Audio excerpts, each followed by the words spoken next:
Testing another Emissary build, and this time it's Goat Emissary, and we're against Chaos Turbo. So let's see who's going to start first, and remember to hit that like and subscribe if you're enjoying this series. So it looks like we're starting with the Metamorphosis, Emissary, Dark Factory, Rigeki Break, and Magician of Fate. Very nice. Our opponent has Night Assailant, Power Agree, MST, Upstart, and Dekochi. Very nice. We draw into a creature swap. We're going to summon the Emissary, set to Rigeki, and pass. They go Upstart, giving us 1,000, and then Power Agree. Their hand is looking very intimidating, so now Thunder Dragon is adding 2. Lots of pluses going on.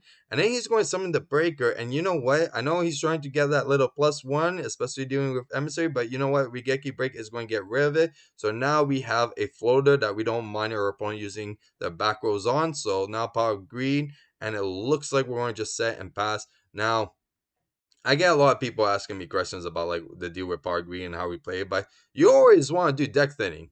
Like this is how the whole deck works: is that you're getting all the vanillas right away out doing searches, and then you start playing all your draw power after. So then you know you're not getting any vanillas, so it's doing quite a bit of deck thinning. So it's like it's the same concept as using Thunder Dragon first before activating a Power Greed or Graceful Charity. So we're going to go and just let our opponent T-set and pass. Now they're going to go with the Trap Dust Shoot, returning the Sangan. They said the Magician of Fate. We're going to go and use the Power Greed, and then there we go. And the reason why we're doing this is because we're going to go Creature Swap, and it looks like it's a Magician of Fate, so we get to add the Power Greed again. So we're just going to swing and pass. There's no point of like bluffing or sending anything because we don't mind if our opponent blows up our board.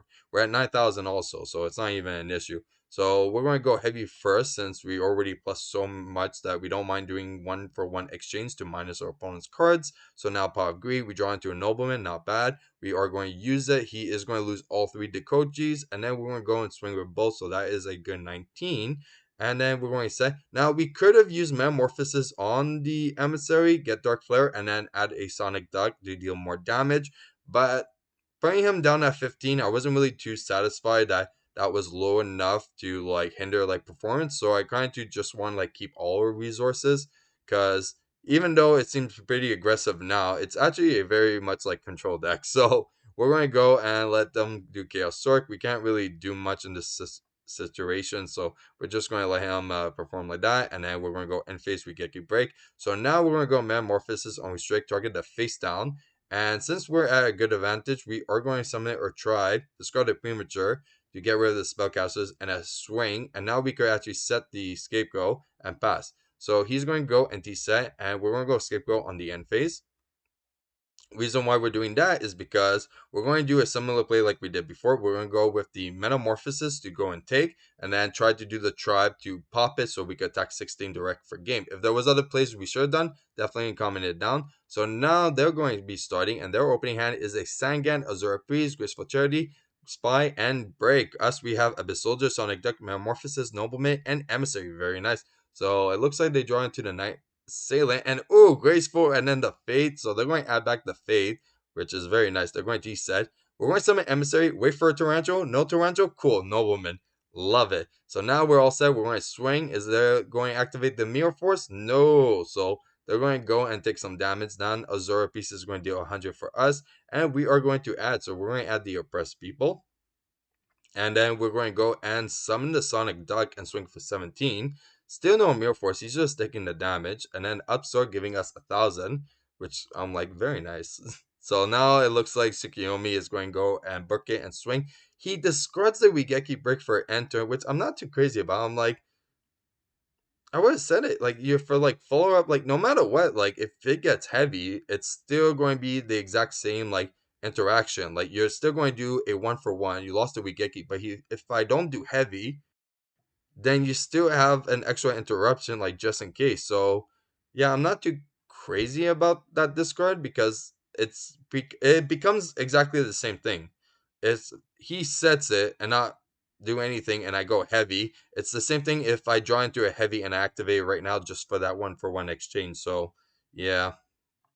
So now it looks like Emissary is top deck, so we're going to summon it and swing. So he's not going to use the Mirror Force on the Emissary, so this is why like maybe the Rigeki Break would have been a lot nicer, but at the same time, that's a bit of a minus, but yeah. So he's going to go and set 2, and it looks like our Exile Force is going to call Prowl, popping it, swinging, and now he's going to go Rigeki Break on it. but it's okay because we're going to add, and thank God he discarded the Knight Assailant because he gets to add another one because he does have a second one engraved, so that could do a vicious cycle. He draws into power of, not power of greed, upstart. So now Thunder Dragon is going to add two, so he is all set for lights and darks. He's going to go Reserve Priest to swing. We are going to go Ring on it, doing some damage.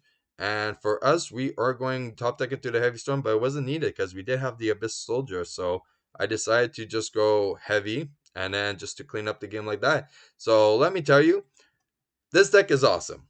Okay, we've been having a lot of success with it. I did make another version though, which is more water. So instead of Dark Factory, we're playing with Salvage, and we're actually going to go and check it out like right now. So in this match, it's going to be more water based. So you're going to see exactly how it's going to perform. And you know what? They're both equally as good, okay? I just wanted to show the different options. So in this one, he's starting with the Fade, Tsukiyomi, Breaker, Spy, and Phoenix Wingblast. We have Card Destruction, Scapegoat, Emissary, Scapegoat, and Oppressed People. So he's playing Chaos Turbo as well. He draws into Nobleman, not bad. He's going T-Set. We draw into Metamorphosis, not bad. We're going to summon Emissary and swing for 16. But you know what? We're going to take 400, and he's special summoning another one. We're going to go and just set and pass. Now we're going to swing into the Dekochi, and it's a duel that he draws, then Graceful, so it's not looking too good for us. And now we're going to go and lose two, and then he's going to activate. Now Upstart. Ooh, Thunder Dragon. He's going to use that Thunder Dragon, so this guy is going like all out, okay? So he's going to go and summon the Chaos Sork, and then he's going to go and banish, then Breaker, and we're able to actually respawn, and then he's going to chain Ring, and then we're going to chain Scapegoat. So we're all set there. Okay, very nice. Now he's going to switch to Spies in attack mode. We go Metamorphosis for 1000 Eyes Restrict. Take the Chaos Sork, and then we're going to swing. And then the only play that we have left is just to set the Fate and pass. He's going to go Tsukiyomi, okay, and then BLS, which is a crazy top deck. He top decked the BLS. Oh, so now he's going to swing twice. Now at least we get a Scapegoat. And we didn't really have any other thing to really get. What, like card? Oh, that would be horrible. But yeah, and Metamorphosis to hope that we might get into something. Not really ideal. So we're going to go and he bounced back the Spy, but it meant to be the Tsukiyomi. So we're going to set the Scapegoat. He's going to swing with the BLS. We are debating. We are going to go and do that. And it looks like our hand was pretty bad because we draw into the oppressed people. So if it was a Metamorphosis, big difference. So we're going into game two with an MST phase, Abyss Soldier, Creature Swap, and Emissary. They have Sangan, Serpent, Heavy, Nobleman, and Tsukiyomi. Very nice. We draw into Metamorphosis. Quite good. We're going to go and just set one and summon Emissary. He is going to go Nobleman. So that is definitely a fair trade. Then he's going to bounce back. We draw into a Nobleman Crossout, summon Abyss Soldier. So we have an 18 beater, and it could deal with Tsukiyomi quite well. So he's going to go and set it, and then Nobleman again, and we're like, oh, that got hurt. So we're in a bad situation once again, but it's okay. Now our Magician of Fate is completely safe against a Nobleman. And we're going to go and draw into Duel, which is quite good. So first, we're going to go and add the MST. We are going to use it, and then we're going to go with the Duel. So we are going to snipe two cards, and we're going to see exactly what they are. So perfect, and Nobleman. And the best thing to do, because we know he still has Tsukiyomi in hand, is just to attack with Faith. Because if he summons Tsukiyomi and he bursts the Faith, we're all happy. So he's going to go add. He doesn't have any lights for that Chaos Sork, so that's good. He is going to Suicide. We summon Abyss Soldier, which is going to attack for 18.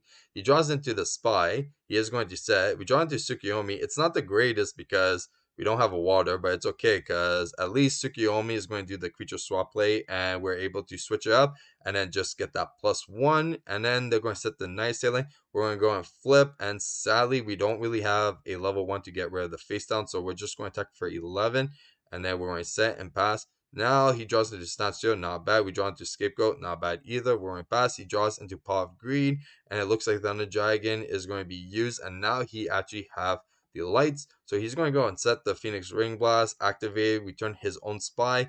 We draw into the Aurora oppressed people, but we don't have the Abyss Soldier, but we're going to go Metamorphosis.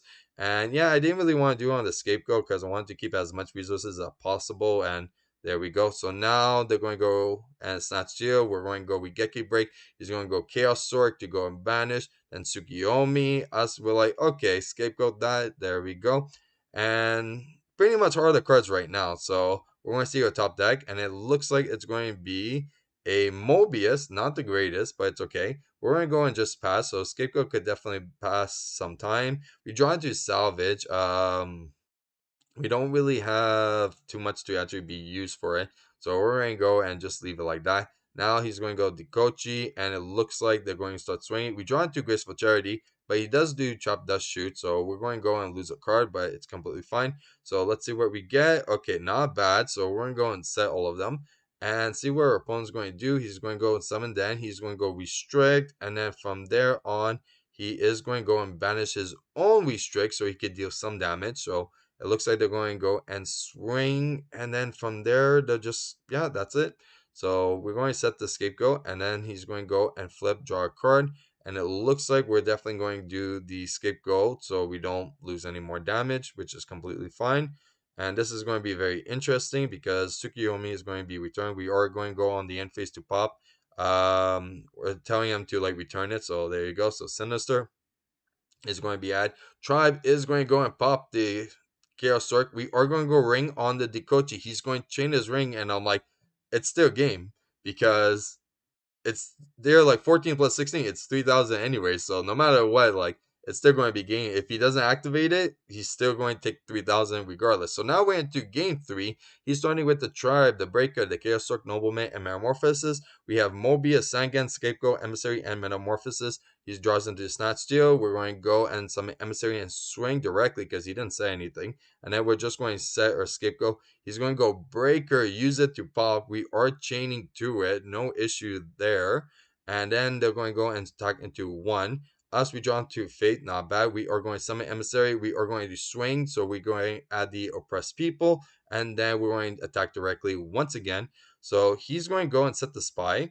We draw into Premature, not bad. We are all set, so we're going to go with Metamorphosis first. Take the Spy, Tribute, Mobius, Premature, Emissary, and attack for OTK. So this deck is good too. So definitely both of these decks, they're equally as good.